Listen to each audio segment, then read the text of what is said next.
आपने महसूस किया होगा कि जो लोग अच्छे कर्म करते हैं वो परेशान रहते हैं, वहीं जो बुरे कर्म करते हैं वो खुशी से रह रहे होते हैं। अच्छे कर्म करने वाले परेशान होते हैं कि आखिर उन्हें इतनी परीक्षा क्यों देनी पड़ रही है, जबकि जो अधर्म की राह में हैं वो खुश हैं और जिंदगी का लुत्फ उठा रहे हैं। अगर आपके मन में भी ये सवाल आया है तो आज हम आपको इसका जवाब देंगे। ये जवाब वो है जो भगवत गीता में लिखा है और श्री कृष्ण ने अर्जुन को दिया था। भगवत गीता में वर्णित कथा के अनुसार जब भी अर्जुन के मन में कोई दुविधा होती थी तो वो श्री कृष्ण के पास पहुंच जाते थे। एक बार की बात है, अर्जुन भगवान श्री कृष्ण के समीप आकर कहा कि वो दुविधा में है और इसका जवाब वो श्री कृष्ण से चाहते हैं। श्री कृष्ण ने पूछा कि क्या सवाल है। अर्जुन ने कहा, मुझे ये जानना है कि अच्छे लोगों के साथ हमेशा बुरा ही क्यों होता है, वहीं बुरे लोग खुशहाल दिखते हैं।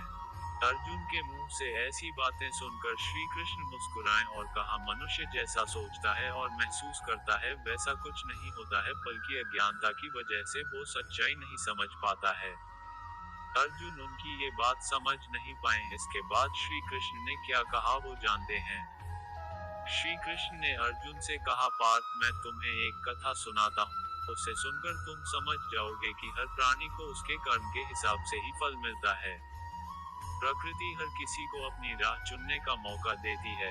अब वो मनुष्य की इच्छा पर निर्भर करता है कि उसे धर्म की राह चुननी है या अधर्म की। कथा शुरू करते हुए श्री कृष्ण ने कहा, एक नगर में दो पुरुष रहा करते थे। एक पुरुष व्यापारी था जिसके जीवन में धर्म की बहुत महत्ता थी। वो पूजा पाठ में यकीन रखता था। वो हर रोज मंदिर जाता था और दान धर्म भी करता था और हर रोज भगवान की पूजा करता था। वहीं दूसरा पुरुष बिल्कुल विपरीत था। वो हर रोज मंदिर तो जाता था लेकिन पूजा करने नहीं, बल्कि मंदिर के बाहर से जूते चप्पल चुराने। उसे दान और धर्म से कोई लेना देना नहीं था। समय बीतता गया और एक दिन बहुत जोर की बारिश हो रही थी। इस वजह से मंदिर में पुजारी के अलावा कोई नहीं था। ये बात जब दूसरे पुरुष को पता चली तो उसने कहा कि ये सही मौका है मंदिर का धन चुराने का। पंडित से नजर बचाकर उसने मंदिर का सारा धन चुरा लिया। उसी समय धर्म कर्म में विश्वास रखने वाला व्यक्ति भी मंदिर पहुंचा। दुर्भाग्य से मंदिर के पुजारी ने उसे ही चोर समझ लिया और चिल्लाने लगे। वहां लोग एकत्र हो गए और उसे बहुत मारा। किसी तरह वो बचते बचाते वहां से निकला तो दुर्भाग्य ने उसका साथ वहां भी नहीं छोड़ा। मंदिर के बाहर वो एक गाड़ी से टकरा गया और घायल हो गया। फिर वो व्यापारी लंगड़ाते हुए घर जाने लगा तो रास्ते में उसकी मुलाकात उस पुरुष से हुई जिसने मंदिर से धन चुराया था। उसने कहा, आज तो मेरी किस्मत चमक गई, एक साथ इतना सारा धन मिल गया। ये सब देखकर उसे बहुत बुरा लगा और उसने अपने घर से भगवान की सारी तस्वीरें निकाल दी। कुछ सालों बाद दोनों की पुरुषों की मृत्यु हो गई। मरने के बाद जब दोनों यमराज की सभा में पहुंचे और भले पुरुष ने दूसरे व्यक्ति को देखा तो उसे बहुत गुस्सा आया। उसने क्रोधित होकर यमराज से पूछ ही लिया, मैं तो हमेशा अच्छे कर्म करता था, दान में विश्वास रखता था, उसके बदले जीवन भर मुझे अपमान और दर्द ही मिला और इस व्यक्ति को नोटों से भरी बोतली। आखिर ऐसा भेदभाव क्यों? इस पर यमराज ने कहा, पुत्र, तुम गलत समझ रहे हो। जिस दिन तुम्हारी गाड़ी से टक्कर हुई थी वो दिन तुम्हारे जीवन का आखिरी दिन था, परंतु तुम्हारे अच्छे कर्मों की वजह से तुम्हारी मौत सिर्फ एक छोटी सी चोट में बदल गई।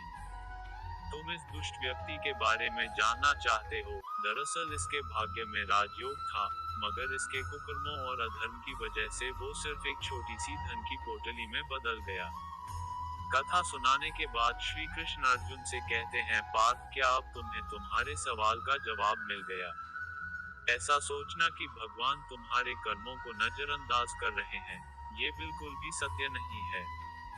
भगवान हमें कब क्या किस रूप में दे रहा है मनुष्य को समझ में नहीं आता है।